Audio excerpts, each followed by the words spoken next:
and thank you for joining me. Today I've got Veronica Galbraith on the show from Republic of Happy, who's going to talk all about launching her printed textile business. So, hello, Veronica. Thank you so Hi much for there. joining me today. Thank Hello. you for having me. I know you're from Colombia originally, aren't you? But you're based in Cornwall, Truro in Cornwall now. Yes. What's your background? Were you actually from a printed textile background? Tell me how it all started. Yes. Well, I come from a family of architects, designers, painters, everything creative that you can imagine. So I think it was in my blood from day one. So it just, since I was very little, I knew that I wanted to do something creative. And I did do industrial design, so product design at university. Ah. I did, yes. And at the same time, we studied a lot of graphic design as well as part of that course. So I came out of university like a product designer, graphic designer, and I worked as a graphic designer for many years. And then I did web design as well. So I studied web design. So everything that is designing, I kind of touched somehow. And then in 2011, after spending like 7 years raising my little ones and not working very much, I wanted to get back like into graphic design and web design. And then I thought, like, I was a little bit behind everything. And I thought, what else is out there? And then somebody shared with me a blog about pattern design, and I absolutely fell in love. That was in 2011. And since that day, I just dived in and I just never left. I mean, I thought this was the best kind of design because it provides such freedom. When you're a graphic designer, uh, you're restricted by the briefs of your customers. So you can't really like let go. So, at what point did you decide that you wanted to launch your own business then? What year was that? Because you launched last year, didn't you, in Mm. 2021? So, at what Yeah. point how long did it take as well? When did you decide you were going to launch? Because I'm a product designer, since day one, I had this little nagging thing in my brain saying, products, products, products. I really want to put my design on products. But I was always absolutely full of fear because I've always been like freelancer and it was like design, just at the computer, not creating products. I thought, no, I'm not going to be able to do that. There's so much, it's a super steep learning curve. I'm going to have to learn loads of things to create products, suppliers, pricing. And I put it off and I put it off. In fact, before I was a surface pattern designer, I always had that thing about products because I'm a product designer. So I always wanted to have a range of products of some sort. But when I became a surface pattern designer, I realized, okay, this is the moment, but I put it off and I put it off and I put it off. So, did you write a No, business plan then? No, no, not at all. zero, no, zero business plan. I did go to some like business help organizations that uh, kind of ask you to do a business plan, but very loose. And I knew more or less what I wanted to do. So about 3 years ago, I thought, okay, I'm gonna launch a shop. But it took me years. Well, 2 years, and then I launched. It took But 2 years. That's no, that's something nothing to be exciting. ashamed of. I've known people that have taken a lot longer. So talk us through step by step then. I mean, how did you find the manufacturers? What was the Oh, process? And when you had the idea about putting your prints onto, and I've shown people some of your amazing products, you can see them there. They're so beautiful, so colourful. There's a lot of different products in your collection. Where did you start? I think I knew I wanted to do fabric, something with fabric, because it's like the best way to show a pattern. I love homewares. I love like my house. If you walk around my house, well, you probably see behind me, it's color, it's pattern, and everything. So I thought, well, something for people's homes. So I thought, okay, something textile. And then the journey started looking for the suppliers, which was not an easy task. And actually, you had a big influence there because I found you and I found the spreadsheet you had with suppliers, and I got it. And I went, it took me months. It wasn't easy. And that's one thing. I mean, I take ages with things, ages, because I want everything to be absolutely perfect. So the suppliers was about the first thing, because I thought, okay, how doable is this? Because I had almost no money. So the first thing I thought, okay, I'm gonna do some drop shipping because that is easy. Is it? Isn't it? Somebody does it, somebody post it, and I don't have anything to do with that. But when I started digging into that, I realized it wasn't I didn't have the control I wanted over the product, and it wasn't the quality I wanted, and I didn't have control over the packaging. The pricing was like the margins were gonna be rubbish. So I dropped the drop ship. I dropped the drop shipping really soon. I know a lot of people that have done that though, that have wanted to launch a printed textile business, and they start off by doing that drop shipping route because it's the Yes, easiest thing and you haven't got to deal with the fulfillment and the yes, manufacturers. But the margins on it are not so great. And as you found, it's not no. as easy as it first seems. So And the quality, yeah. I wanted to have the best product, and you can't do it that way. You have to really choose, and I had to send for samples to many manufacturers, and they would send me the sample, and I would go, "Mm." So, yes, it was hit and miss, a lot of trial and error. And how much did you spend on that first order of stock? So what was the first product? Was it the cushions that you did first, or did you launch Yeah, the whole collection? again, I had almost no money, so I wanted to be very focused, and I wanted the launch to be very special, and to not like, oh, just I launched a shop full of things. No, I wanted that to be like a collection that everyone knew exactly what it was, and it was very, yes, focused. So I decided to go for the cushions. I created 9 cushions. So that was the launch collection. It was literally 9 cushions, nothing else. But the good thing is that I had spent a few months building an email list for the launch. So when I Brilliant. launched, yeah, Brilliant. that was the best trick of the trade. I have no idea where I found that trick. Somebody told me, I read it somewhere, but I did it, and it's the best thing I had done, because I sold out almost like in the first week, because everyone was waiting for the cushions. Brilliant. And as you know, part of the reason I got you on the show is because I'm a big fan of your email. Your emails are fantastic because they are really bright and colourful, and they're not just about your products. You talk about other things like TV shows that you're interested in and things like that. What sort of response do you get to your emails? People talk about them and they really love them. And I get actually replies, which is absolutely lovely, because my email list is not too big, but it seems to be of real fans, which is the lovely thing, is that like they really appreciate what I'm trying to do. And as you say, I'm not trying to sell on every email, because I just think it's just, I don't like that Yeah. to happen to me. Like if a company or a small business even is sending me lots of emails and it's only about selling them, I unsubscribe, because it's Yeah. not giving me value. I'm not buying every day. So that's what I'm trying to do. And because I literally, I'm like a little magpie. I love surfing the internet and finding lovely things. And I want to share those things because it just brings joy to people. And it just, what's the point of just me having those bits? No, I want to share them with the world. Look how And they fabulous make these people things are. happy. Exactly. Republic of Exactly. Happy. And you share another Yeah. happiness with each email. So do you make a lot of sales off the back of those emails? What reaction do they get in terms of actually putting money through the tills and making you money? Yeah, if I look at the email analytic, it says that there are buyers from the emails, definitely, but from some particular emails, like if something is comes back in stock, for example, those are good because people have signed up for uh, to know when certain product comes back in stock. For example, the ones with that are just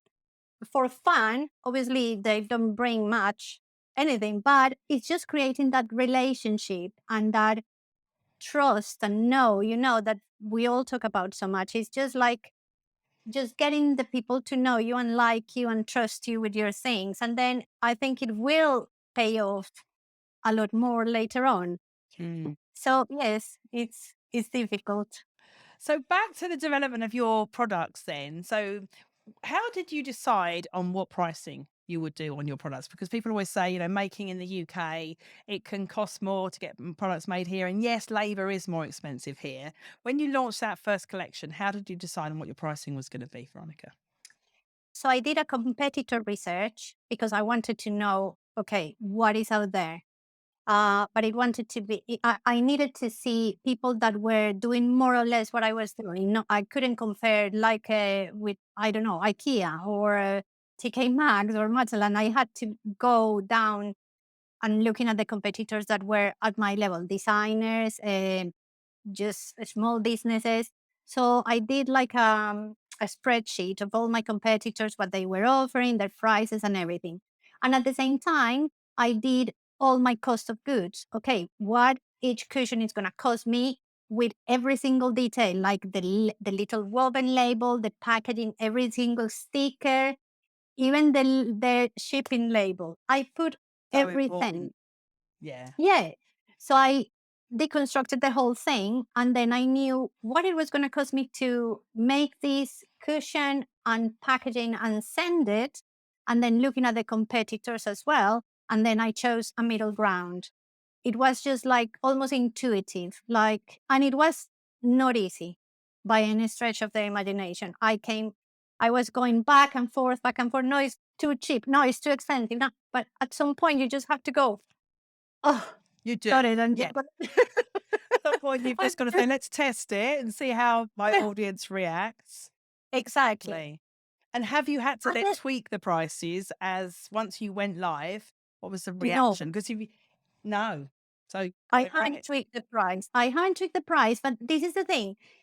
Many people might come to my website and say, oh, that's too expensive, whatever, and leave.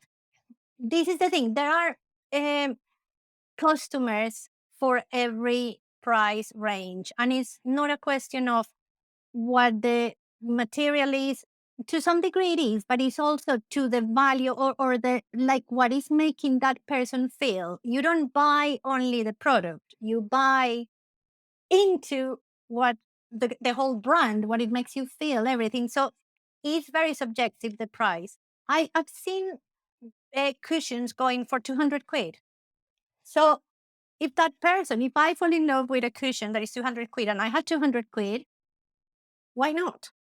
So it's finding your market, it's finding your people and not to be in a race to the uh, price race to the bottom because Oh, that's the end. yeah. That is not sustainable. And I want this business to grow. So if I don't charge enough, if I just charge so people buy, but the business can't grow on the back of that, then I'm done.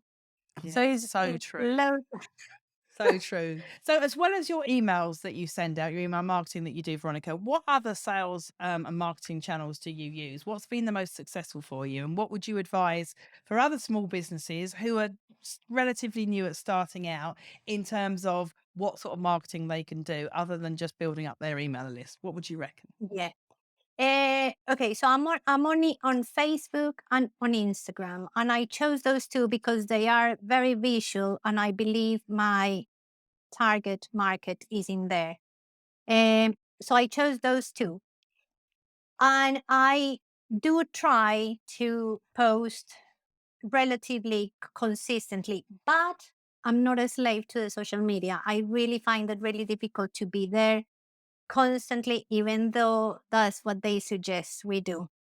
So, because I don't like being there 24/7, I have started looking for other ways. Like, for example, I get lots of organic um, traffic to my website from my SEO because I try to write all my descriptions and I try to write um, all the text in my website in a way that is the things get found. And I think that is very important. And some people just don't do it and they lose all that lovely organic traffic, which is really That's good. so And true. that is, yeah. And that is, you can find out on my Google Analytics, I can see, yes, I'm getting organic traffic. So the SEO is working. So that's one way. And the other one is just now, I couldn't do this before because I had, well, almost no capital. But now, very slowly, I'm getting into Facebook and Instagram ads. But I've done that with guidance because I know it can be a black hole where you just put money endlessly and you end up who knows where. So with very specific guidance, I've been dipping my toes. So I got like an engagement ad running constantly, which is bringing that top of funnel people just getting to know a little bit the brand, like meeting the brand for the first time. And then I'm planning to retarget those people and show them more and more until I build a relationship with these people. And then they come to my website and hopefully buy in a few months in the future. So it's a slow process, but I think it's just liberating a little bit because it's just putting the brand in front of people. I am out there. I am doing the organic thing, the thing no paid, and I post, but I don't want to be a slave of this. So if paying a little bit of money to for people to actually see the brand, the right people, that's why it's important to do the segments like proper targeting the people that you think eh, can like your brand, then that's so much better than just the hamster wheel. So Yeah, we'll so see. true. Yeah. So how much then would you say you've spent on marketing your brand? Because I think a lot of people launch a Yeah. new brand and think they're going to do everything organically or everything just on Instagram, which we all know is just like a, it just doesn't deliver the results that maybe it used to a few years ago. So you've talked Yeah. about your SEO and your social media and your email in terms of stuff that you're doing organically, but also you're paying for some advertising. How much would you say you've spent on marketing and advertising in the last year since you launched your business? Well, with the ads, I just started like 3 or 4 months ago, and it's literally I do a test of like 3 ads in a week, and then I choose. So I pay like 30 quid for a test of 3 ads, and then I choose the one that wins, and then I put that one in unlimited time. So it's every day, and I pay £1 every day. So I got one on Facebook, one on Instagram, and then I have a video one on Facebook and a video on Instagram. So I paid 120 quid for the in a month for those 4 adverts, Oh, okay. which are Not that much then, really. no, exactly. Because I kept hearing that, oh my God, thousands of pounds thrown into Facebook. And I thought, I will never be able to do that then. But when I found the people that were teaching me the thing, is just finding the way. You don't need to throw endless money into these. It's finding the way. And it's quite important that, yes, you find an affordable way because it can cost a lot of money. So it's not very much what I'm spending, but I'm getting that lovely constant flow of people to get to know the brand. So Hmm. And you've also so you started with, your cushions, your 8 was it 9 cushions that you started with? You've now introduced other products as well, haven't you? Like, you've got your, wrapping paper that you do. How yes. did you decide what products you were gonna launch next? And how are you ensuring that you're not putting so much out there that you're giving your customers too much choice and they just don't know what to buy next? So, have you I planned it know. all out? I have a semi plan. I'm not very good at planning very much in advance. But after the cushions were on their own for a while. And then I think it was just like at the end of last year, I wanted to introduce some other textiles because the people that print my cushions are just so awesome and they have other products. So that's how I decided. I thought, okay, I have the supplier, they have other options. I'm just going to go for them because I know and I trust them and I can easily do that. So I designed the kitchen textiles range, which was aprons, tea towels, and oven gloves. And that went really well as well.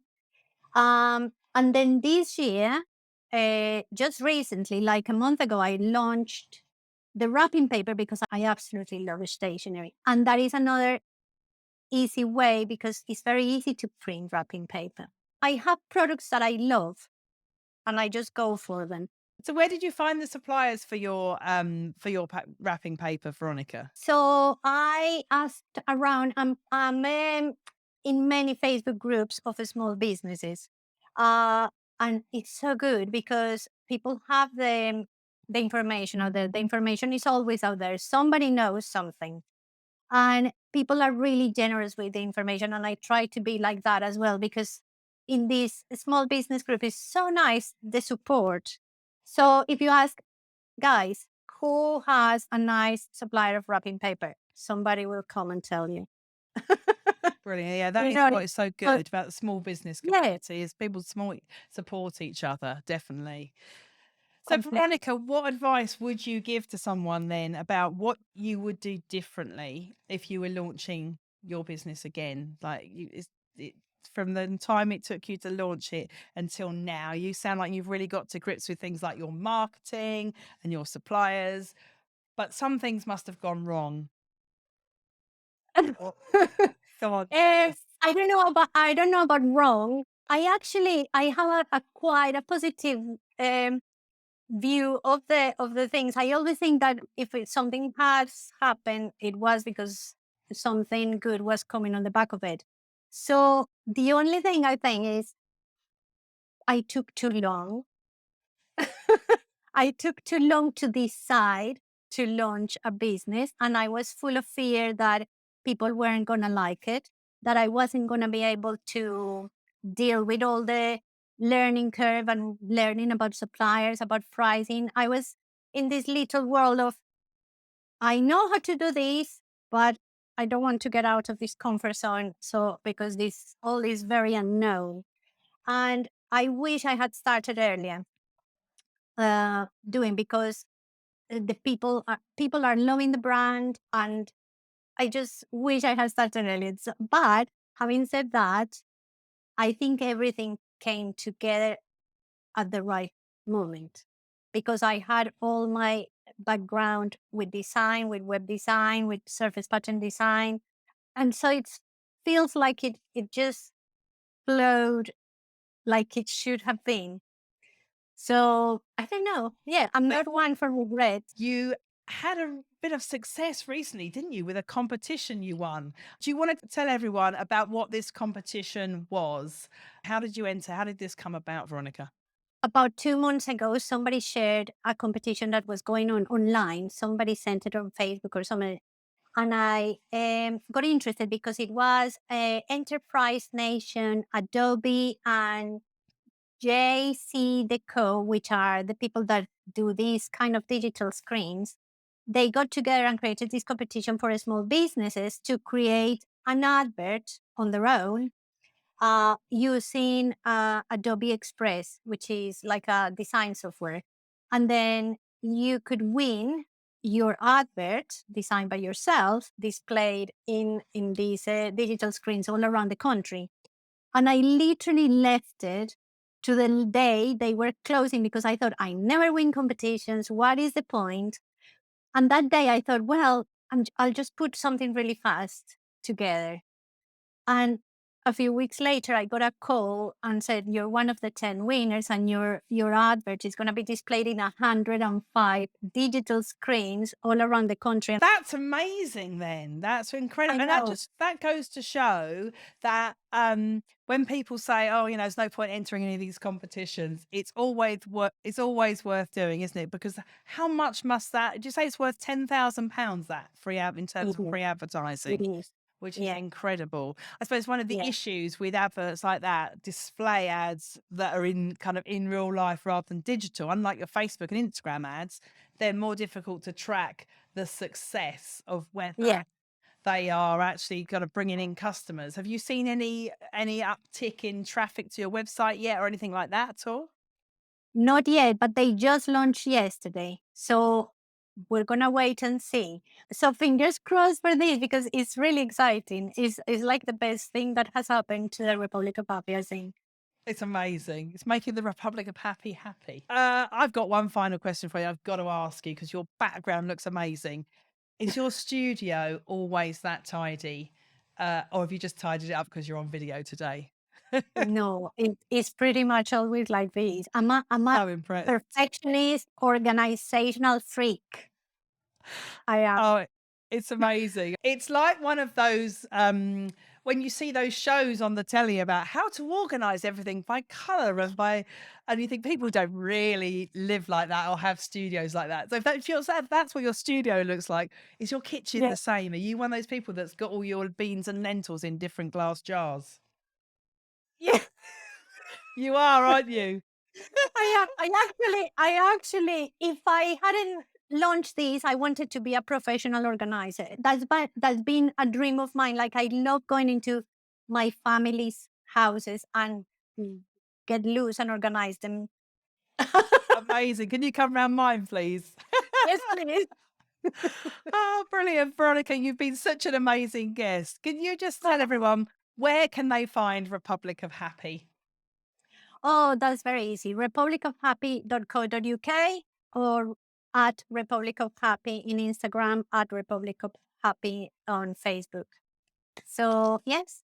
Brilliant. And everyone make sure they go and sign up to Republic of Happy's email because it really is really good fun and it does bring a smile to my face. It's one of those emails. Oh, They say when you send out an email, you want to be that business that sends an email that people look forward to opening.